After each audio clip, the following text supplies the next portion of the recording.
దేవుని నామానికే మహిమ కలుగును గాక. కీర్తన గ్రంథము 113 అధ్యాయం చదువుకుందామండి. యెహోవాను స్తుతించుడి, యెహోవా సేవకులారా ఆయనను స్తుతించుడి, యెహోవా నామమును స్తుతించుడి. ఇది మొదలుకొని ఎల్లకాలము యెహోవా నామము సన్నుతింపబడును గాక. సూర్యోదయము మొదలుకొని సూర్యాస్తయము వరకు యెహోవా నామము స్తుతినొందదగినది. యెహోవా అన్యజనులందరి ఎదుట మహోన్నతుడు, ఆయన మహిమ ఆకాశ విశాలమును వ్యాపించి ఉన్నది. ఉన్నతమందు ఆసీనుడైయున్న మన దేవుడైన యెహోవాను పోలియున్నవాడెవడు? ఆయన భూమి ఆకాశములను వంగి చూడని అనుగ్రహించుచున్నాడు. ప్రధానులతో, తన ప్రజల ప్రధానులతో వారిని కూర్చుండబెట్టుటకై ఆయన నేల నుండి దరిద్రులను లేవనెత్తువాడు. పెంటకుప్ప మీద నుండి బేదలను పైకెత్తువాడు. ఆయన సంతులేని దానిని ఇల్లాలుగాను, కుమారుల సంతోషము గల తల్లిగాను చేయును. యెహోవాను స్తుతించుడి. ఆమెన్. అదేవిధంగా మనము అపోస్తుల కార్యములు 23వ అధ్యాయం కూడా చదువుకుందామండి. పౌలు మహాసభ వారిని తేరిచూచి, సహోదరులారా, నేను నేటి వరకు కేవలము మంచి మనస్సాక్షి గలవాడనై దేవుని ఎదుట నడుచుకొంటినని చెప్పెను. అందుకు ప్రధాన యాజకుడైన అననీయ అతని నోటి మీద కొట్టుడని దగ్గర నిలిచిన వారికి ఆజ్ఞాపింపగా, పౌలు అతనిని చూచి, సున్నము కొట్టిన గోడ, దేవుడు నిన్ను కొట్టును. నీవు ధర్మశాస్త్రము చొప్పున నన్ను విమర్శింప కూర్చుండి ధర్మశాస్త్రమునకు విరోధముగా నన్ను కొట్టను ఆజ్ఞాపించుచున్నావా అనెను. దగ్గర నిలిచిన్న వారు, నీవు దేవుని ప్రధాన యాజకుని దూషించదవా అని అడిగిరి. అందుకు పౌలు, సహోదరులారా, ఇతడు ప్రధాన యాజకుడని నాకు తెలియలేదు. నీ ప్రజల అధికారిని నిందింపవద్దు అని వ్రాయబడి ఉన్నదనెను. వారిలో ఒక భాగము సద్దూకయ్యులను మరియు ఒక భాగము పరిసయ్యులునై ఉన్నట్టు పౌలు గ్రహించి, సహోదరులారా, నేను పరిసయ్యుల సంతతి వాడను. మనకున్న నిరీక్షణను గూర్చియు మృతుల పునరుత్థానమును గూర్చియు నేను విమర్శింపబడబోచున్నానని సభలో బిగ్గరగా చెప్పాను. అతడు అలాగూ చెప్పినప్పుడు పరిసయ్యులకును సద్దూకయ్యులకును కలహము పుట్టినందున ఆ సమూహము 2 పక్షములు ఆయెను. సద్దూకయ్యులు పునరుత్థానము లేదనియు, దేవదూత అయినను ఆత్మయైనను లేదనియు చెప్పుదురు గాని పరిసయ్యులు రెండునూ కలవని చెప్పుకుందురు. అప్పుడు పెద్ద గొల్లు పుట్టెను. పరిసయ్యుల పక్షముగా ఉన్న శాస్త్రుల్లో కొందరు లేచి, ఈ మనుష్యుని యందు ఏ దోషమును మాకు కనబడలేదు. ఒక ఆత్మయైనను దేవదూత అయినను అతనితో మాటలాడి ఉండవచ్చునని చెప్పుచు తగువులాడిరి. కలహం ఎక్కువైనప్పుడు వారు పౌలుని చీల్చివేయదరేమో అని సహస్రాధిపతి భయపడి, మీరు వెళ్ళి వారి మధ్య నుండి అతనిని బలవంతముగా పట్టుకుని కోటలోనికి తీసుకుని రండి అని సైనికులకు ఆజ్ఞాపించెను.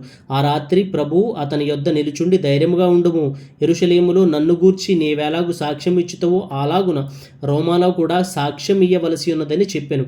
ఉదయమైనప్పుడు యూదులు కట్టుకట్టి తాము పౌలును చంపు వరకు అన్నపానములు పుచ్చుకొనమని ఒట్టు పెట్టుకున్నది. ఈ కుట్రలో చేరిన వారు 40 మంది కంటే ఎక్కువ. వారు ప్రధాన యాజకుల యొద్దకు పెద్దల యొద్దకును వచ్చి, మేము పౌలును చంపు వరకు ఏమీ రుచి చూడమని గట్టిగా ఒట్టు పెట్టుకుని ఉన్నాము. 15 నుంచి చదువుతున్నానండి. కాబట్టి మీరు మహాసభతో కలిసి అతనిని గూర్చి మరి పూర్తిగా విచారించి తెలుసుకొనబోవునట్టు అతనిని మీ యొద్దకు తీసుకుని రమ్మని సహస్రాధిపతితో మనవి చేయుడి. అతడు దగ్గరికి రాకమునిపే మేము అతని చంపుటకు సిద్ధపడి ఉన్నామని చెప్పిరి.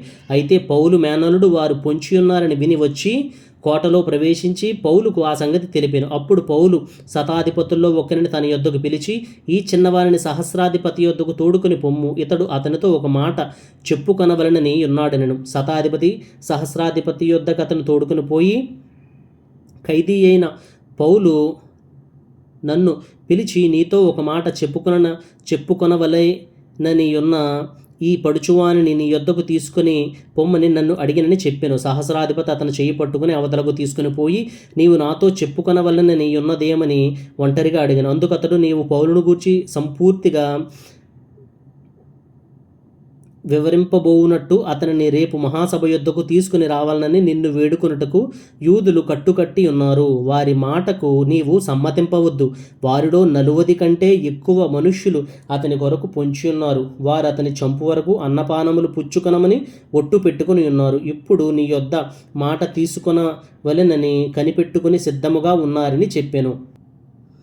అందుకు సహస్రాధిపతి, నీవు ఈ సంగతి నాకు తెలిపితివని ఎవనితోనూ చెప్పవద్దని ఆజ్ఞాపించి ఆ పడుచువానిని పంపివేశాను. తరువాత అతడు శతాధిపతులలో 2 తన యొద్దకు పిలిచి, కైసరయ్య వరకు వెళ్ళుటకు 200 మంది సైనికులను, 70 మంది గుర్రపు రౌతులను, 200 మంది ఈటె వారిని రాత్రి 9 గంటలకు సిద్ధపరిచి పౌలును ఎక్కించి అధిపతి అయిన ఫేలిక్సు నొద్దకు భద్రముగా తీసుకుని పోటకు గుర్రములను సిద్ధపరచుడని చెప్పెను. మరియు ఈ ప్రకారంగా ఒక పత్రిక వ్రాసెను. మహాఘనత వహించిన అధిపతి అయిన ఫేలిక్సుకు క్లౌదియా లూసియా వందనములు. యూదులు ఈ మనుషుని పట్టుకుని చంపబోయినప్పుడు అతడు రోమియుడని నేను విని సైనికులతో వచ్చి అతనిని తప్పించితిని. వారు అతని మీద మోపిన నేరమేమో తెలుసుకొనగోరి నేను వారి మహాసభ యుద్ధకు అతనిని తీసుకుని వచ్చితిని. 29 నుంచి చదువుతున్నానండి.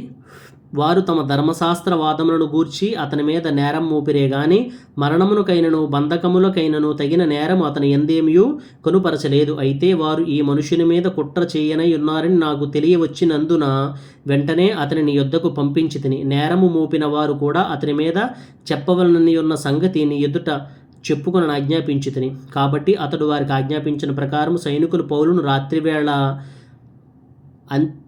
అంతిపత్రికి తీసుకుని పోయిరి. మరునాడు వారు అతనితో కూడా రౌతులను పంపి తాము కోటకు తిరిగి వచ్చిరి.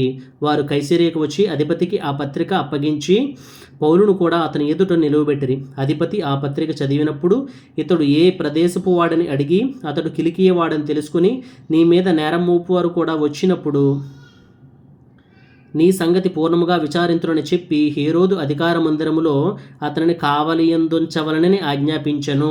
ఆమెన్.